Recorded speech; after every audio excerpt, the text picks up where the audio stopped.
Live from Chester, New Jersey, this is the Paw News. And here is your anchorman, Basil Iacampo. Basil, we're starting.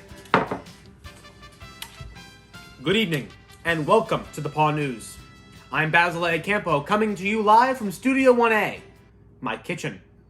We have a couple of great stories to share with you the rest of the week, so we're going to get right to it by heading over to field correspondent Basil Iacampo to talk about his recent project. Basil, what's shaking? Thanks, Basil.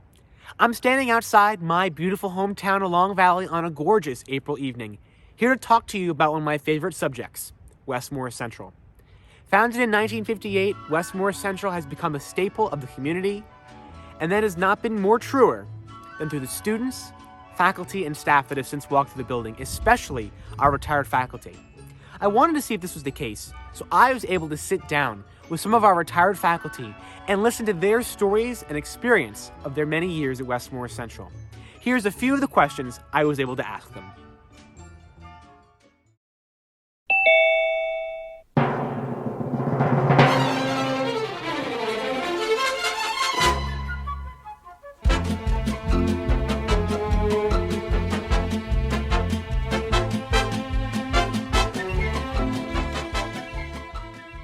There were many.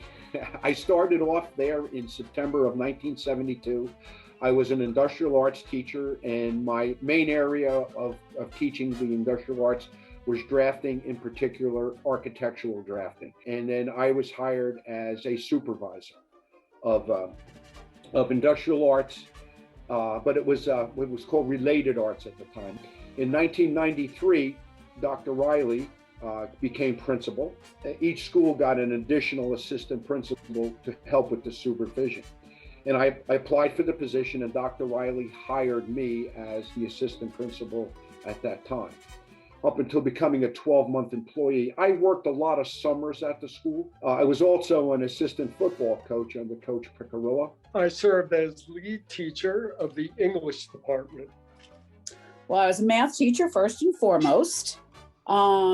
I also was student council advisor.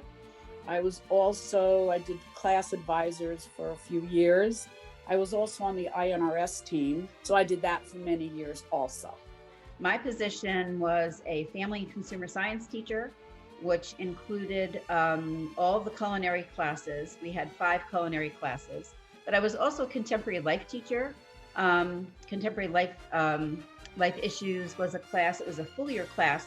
So there were kind of 2 aspects of what I did. It was the culinary aspect as well as the contemporary life issues aspect. So I actually started as a classroom teacher in 1987. And I remember that because that was the year of the birth of my first child. And I became lead teacher of the history department and the art department, and did that for many, many years. And then they shifted to supervisors positions, but I think I was a supervisor for about 6 years before I retired. And that job was a district supervisor, so that I was leading the Department of History only in both Central and West Mendham. So I was obviously a teacher of Spanish. I taught everything from Spanish 1 all the way through to Spanish 5, and everything from academic all the way through to IB.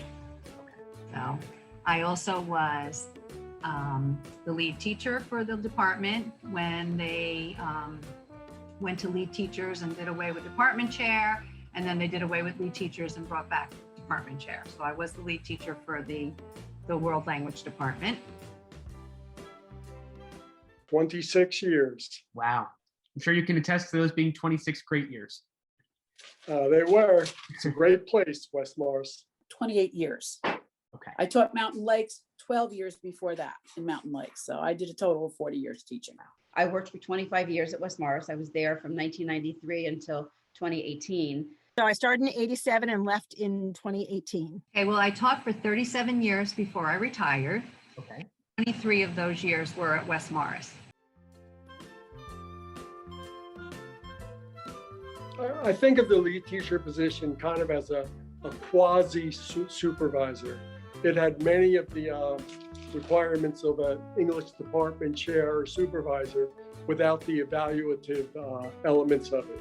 So on a day-to-day basis, my job was to schedule what courses teachers would teach with obviously input. It wasn't my ultimate decision, but I would order books and supplies, and I was in charge of the budget for the English department.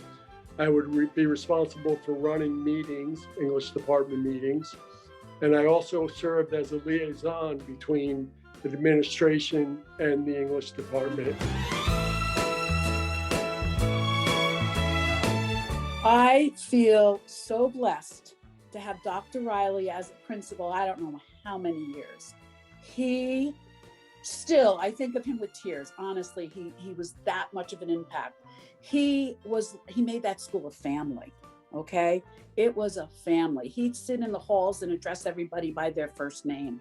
And I remember one time I got my schedule and I was like in tears because I don't know what they gave me and I didn't like it.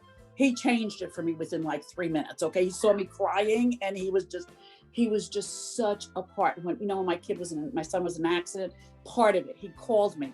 He was such a wonderful, that sign that you have in the front of your building, make extraordinary. Yep. That was his saying.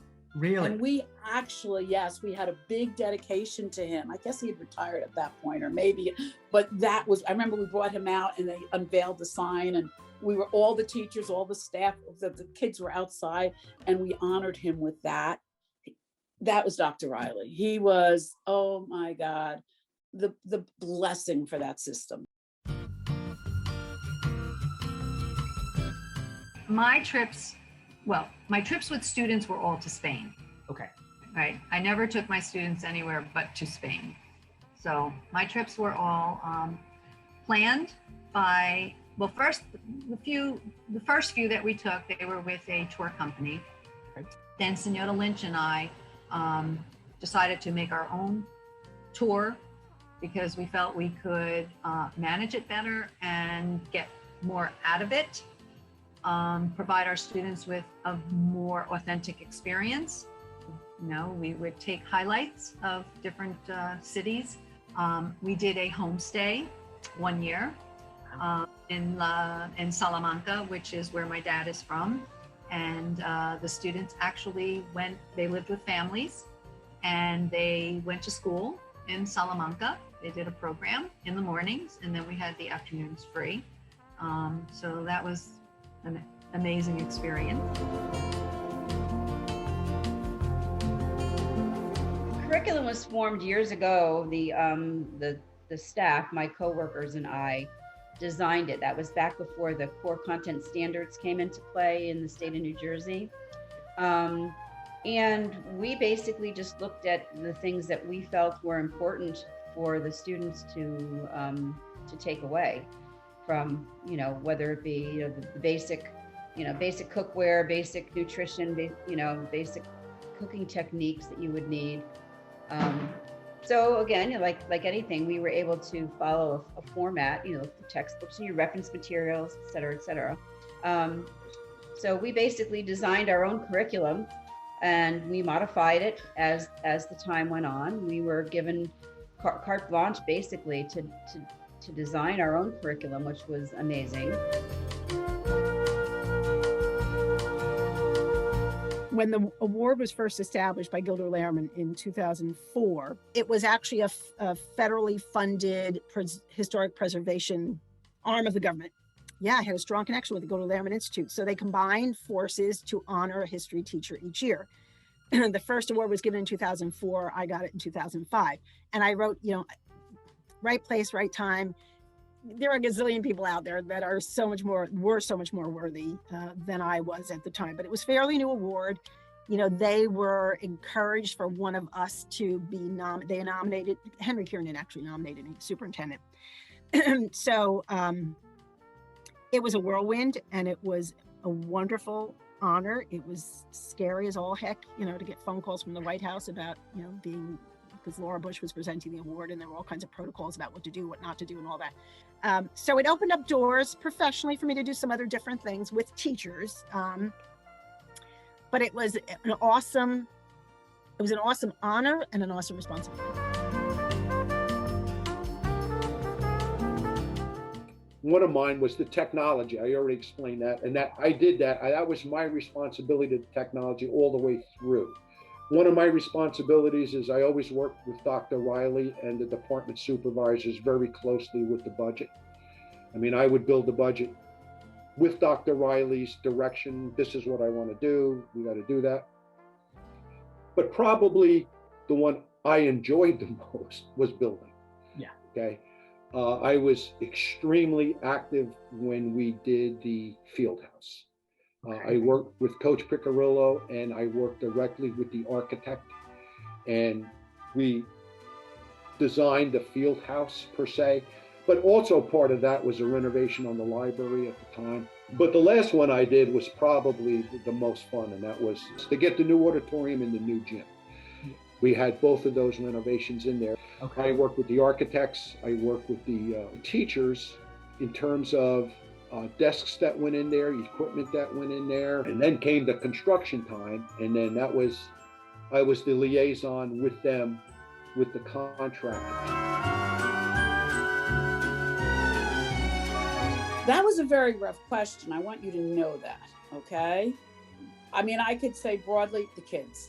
The kids, the kids, the kids, the kids. No matter what year, the kids. But also, when I received the Educator of the Year award, that was like, oh God, I was like crying. It was just, that was a major, major, major thing also.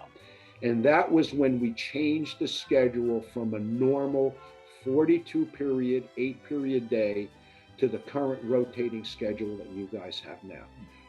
That was a dramatic change for staff and for kids. My fondest memory of West Morris are the students and the variety of students that I worked with. Everybody was special in their own way. Everybody had a special talent. Every student wasn't, the star Spanish student, but they had a special talent that they brought to the class, something that enhanced the class, enriched the class. So I have to say, it was the students that made the school. So the first thing that came to mind was this, I wrote about the National History Day. So I had my kids, I'm sure when I used to assign it, they'd like, every year they had to do a research project. I always had research papers and whatnot. I thought, well, we should be doing something with this. We do research, we learn all this stuff, and then, so you hand your paper in, I read it, I grade it, and that's it, So I had my kids do New Jersey History Day every year. And the first year I did it, it's a gazillion years ago, and my kids just swept the field. And wow. I forget how many of my kids won that first year, but we qualified for the national competition at University of Maryland. I was just so proud of them. And because you watch these kids who, they grow up before your eyes in the course of a year, and they just, they have to answer questions about their own research and why they chose the topic they chose. And it's just a remarkable moment. It's the people, it's the students, it's the energy of the school.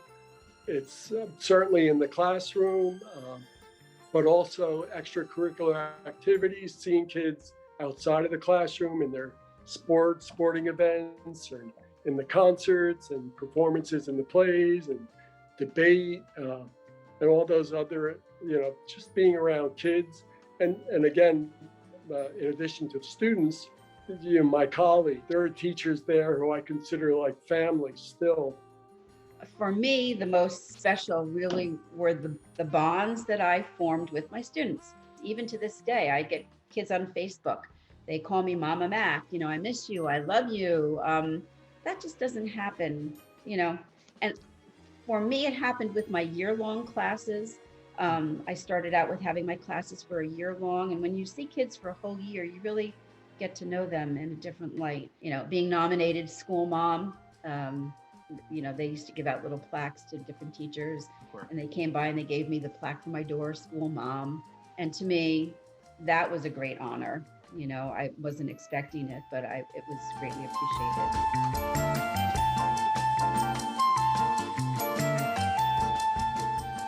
As you can see, West Morris really is an incredible place to be. and I could not be more happier than to have gone to West Morris for an amazing 4 years. Back to you inside the studio, Basil. Well, Basil, it sounds like you had an incredible experience getting to talk to those amazing teachers. I wish you all the best in your final months at West Morris Central.